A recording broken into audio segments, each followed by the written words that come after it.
Hey guys, GTV News for Gamers here with another pickups video. So the other day I was down at a thrift store, my secret spot, where I score a lot of my good deals.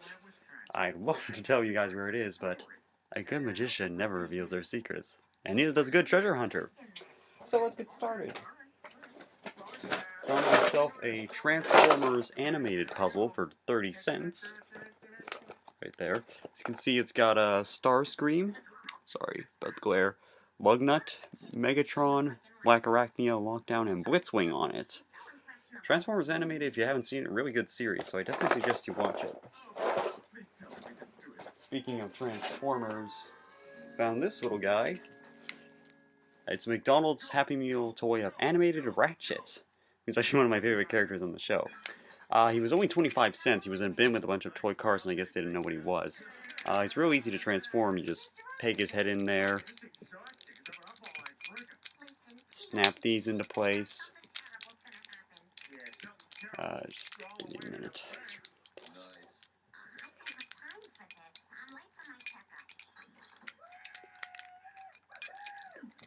And lo and behold, he turns into an ambulance, but his head is still visible at the back. But, you know, it's a McDonald's Happy Meal toy. What can you expect? And also at that same thrift store, I found this cool little McDonald's Happy Meal Yoshi toy from, I believe, about either the early 2000s or the very late 90s. The artwork on the packaging right here is very reminiscent of like N64 area. So I believe it says it's a Yoshi Pop and Catch, and it comes with a little ball. It was only 50 cents, and it's really cool. I always love finding these old school McDonald's Happy Meal toys. I don't know why. It's kind of a little niche hobby I have.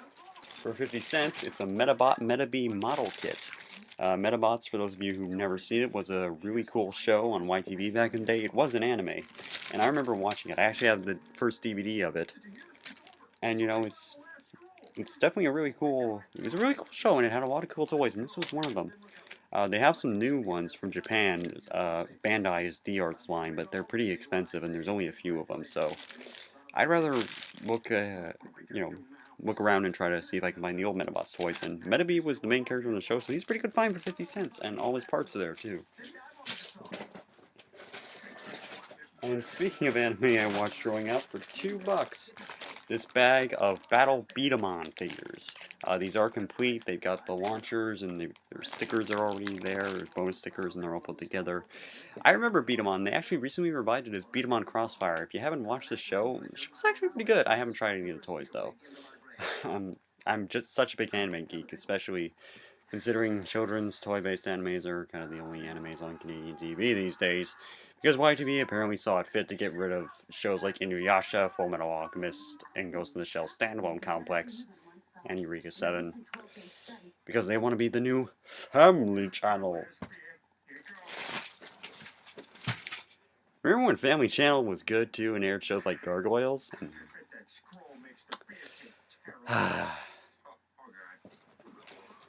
And another Transformer. I'm sorry, but I collect a lot of these things. I'm just obsessed with them these days. Not to the point of being a hoarder, but still. Beast Hunter's Cyberverse Prowl. He turns into a police car, obviously. Comes with a little, they call it a piston hammer on the packaging, but I prefer to just have him use it as a gun. Because that's what it really looks like, and it works better as that. He was at Superstore, I picked him up. He was only $3.47 actually, down from the regular $6.99. Did have to pay tax, so he was like $3.92. But still, that was a really good deal because these things are usually way overpriced. Like $7 for a figure of this size. No, I mean if it was Commander class, I could understand, but I don't like paying $6.99 for these little dinky things. So it's always nice to pick them up when they're on sale.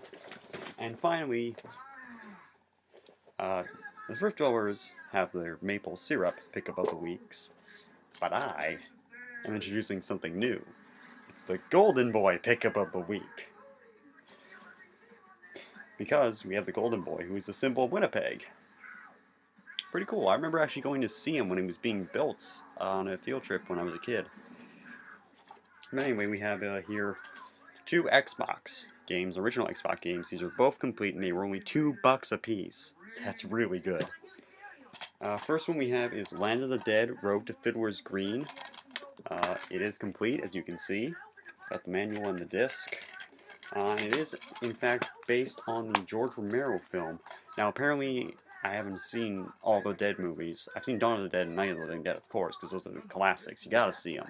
If you haven't seen them, what's wrong with you? You're not a zombie movie fan or a horror movie fan.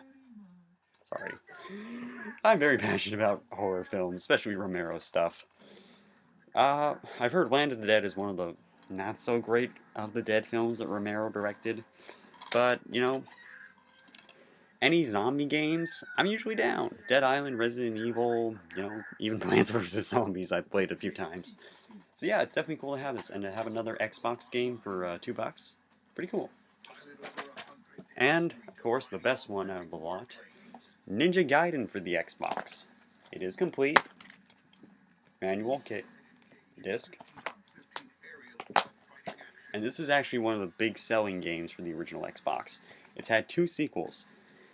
One on the Xbox 360 and one that was released for the Xbox 360 and PS3, I believe, in 2011, and last year came out as a special edition on the Wii U, which was then ported to the Xbox 360 and PS3. And there's also a PS Vita version of this game called Ninja Gaiden Sigma Plus, and there's Ninja Gaiden Sigma 1 and 2 on the PS3. There's a lot of Ninja Gaiden these days, and it's kind of cool, because I like Ninja Gaiden. It's one of my favorite NES games of all time, and I'm sure it's on a lot of lists for other people too. There are no punches pulled with this game. This game is incredibly hard. It'll kick your butt, and you will love every minute of it. Tecmo is just still a great developer, in my opinion. Ninja Gaiden 3 wasn't as good as it could be, but hey, you know, this one still stands the test of time, and you can still play it on your Xbox 360 because it is one of the games that is backwards compatible. Just keep in mind, kiddies, it's rated M for mature. Not just because it's extremely hard, but because you might end up throwing up from a blood splatter, because this game is bloody great.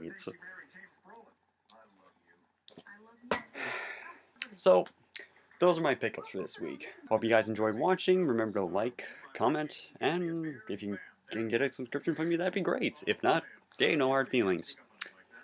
So, this is GTV News for Gamers, signing off. Take care, everyone.